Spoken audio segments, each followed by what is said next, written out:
Selamat sore teman-teman semua. Ya, seperti disebut Mas Asif tadi, hari ini adalah sesi terakhir. Alhamdulillah dari 4 rangkaian kuliah umum ceramah saya yang panjang lebar. Sungguh panjang sekali ini. Kita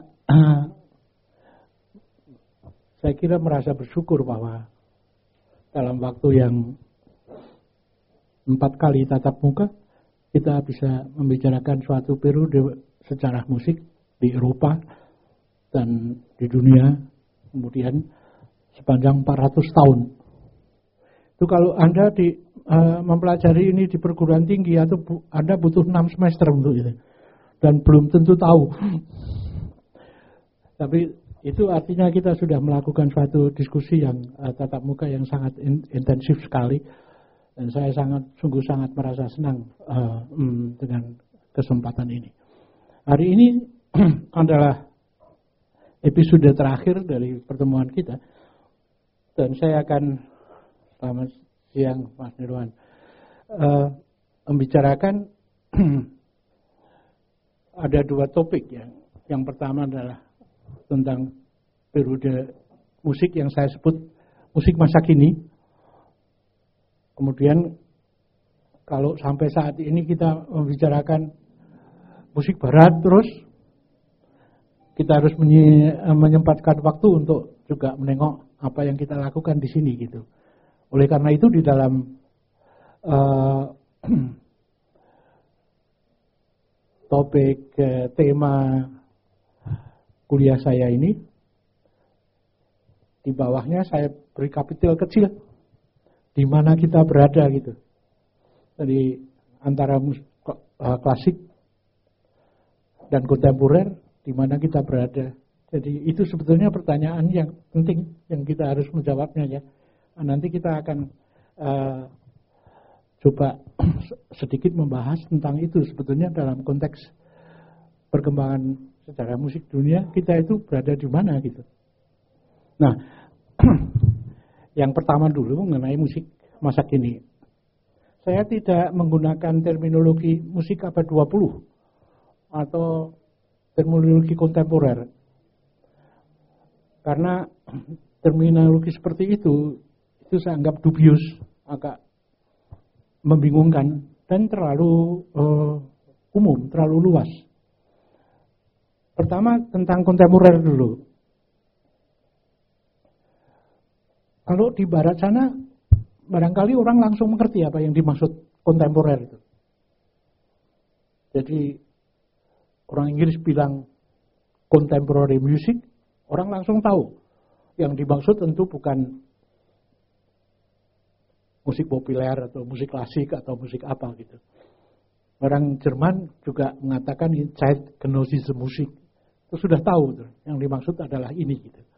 Tapi oleh karena kedua-duanya itu bahasa asing buat kita, maka saya mencoba mencari sebuah modus yang barangkali bisa membantu kita untuk meringankan pemahaman yang membingungkan, yang confuse itu. Sebab kalau kita bilang kontemporer atau kontemporary itu artinya harfiahnya dalam bahasa Inggris itu yang sekarang gitu. Yang saat ini gitu. Yang sekarang, yang saat ini bisa banyak, artinya harus ada keroncong, dangdut, tanjidor dan apa saja. Tapi yang saya maksud masa kini adalah suatu yang sangat spesifik, menunjuk kepada objeknya, yaitu musik-musik yang terkini. Saya gunakan istilah, jangan mengganggu saudara, saya menggunakan istilah musik seni gitu. Untuk membedakan dengan seni musik. Seni musik itu yang umum, itu siapa saja, itu ya, keroncong, dangdut dan sebagainya. Tapi kalau saya memberi predikat musik seni, itu yang saya maksudkan ya, dulu orang bilang musik serius gitu. Tapi orang ada bingung juga, karena ada orang mengatakan apakah yang lain tidak serius, apakah keroncong itu tidak serius. Semua musik serius gitu. Begitu juga dengan ini, kalau saya menggunakan musik seni itu apakah yang lain bukan seni? Ya tentu saja semuanya seni. Tapi saya ingin membuat satu spesifikasi untuk menunjuk kepada objeknya, yaitu musik-musik yang tidak masuk dalam klasifikasi musik klasik atau romantik atau barok atau musik-musik yang misalnya hiburan dan sebagainya. Jadi mohon Anda tidak usah merisaukan dengan istilah ini. Pakai saja, kebetulan nasib saya diberi oleh bapak saya namanya Suko gitu. Tapi saya agak nggak setuju dengan penamaan Suko Harjono gitu. Maka untuk trademark saya di pasar sana, di luar sana sebenarnya saya rubah, bukan Sukoharjono tapi Sukaharjana. Nah, Sukaharjana dengan Sukoharjono itu identik, bukan yang lain itu. Ditulisnya Sukaharjana, tapi teman-teman di sini menyebutnya dengan Sukoharjono, ya itu sama saja. Nah, makanya saya bilang itu musik seni, hanya untuk memberi satu spesifikasi. Jadi saya gunakan musik masa kini.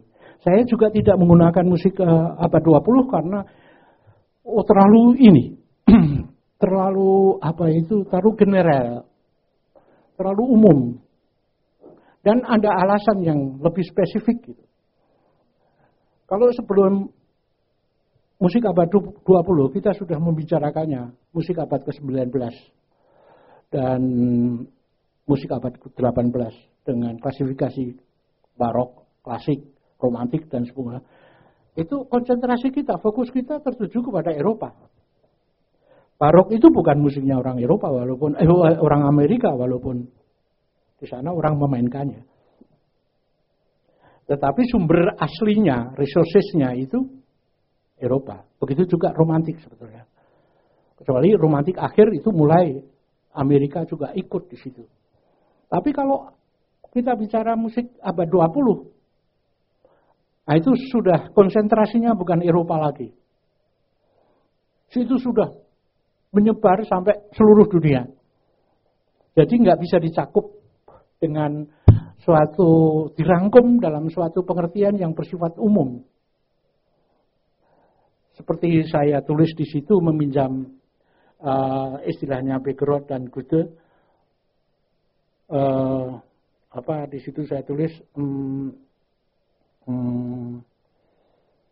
burst into pieces.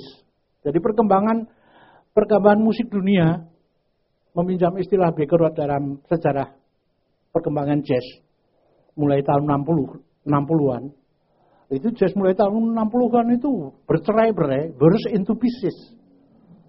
Menjadi sendiri-sendiri, alirannya banyak sekali. Begitu juga ketika Goethe mengomentari musik romantik, perpindahan dari musik klasik. Dia mengatakan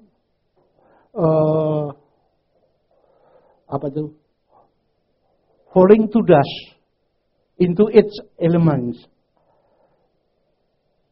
Jadi jatuh di bumi berantakan menjadi elemen-elemen. Jadi elemen Beethoven, elemen Brahms, elemen Tchaikovsky, elemen itu masing-masing gitu. Nah, suasana yang seperti itu saya lihat bisa pinjam istilah itu untuk menandai perkembangan musik abad 20. Burst into pieces, falling down,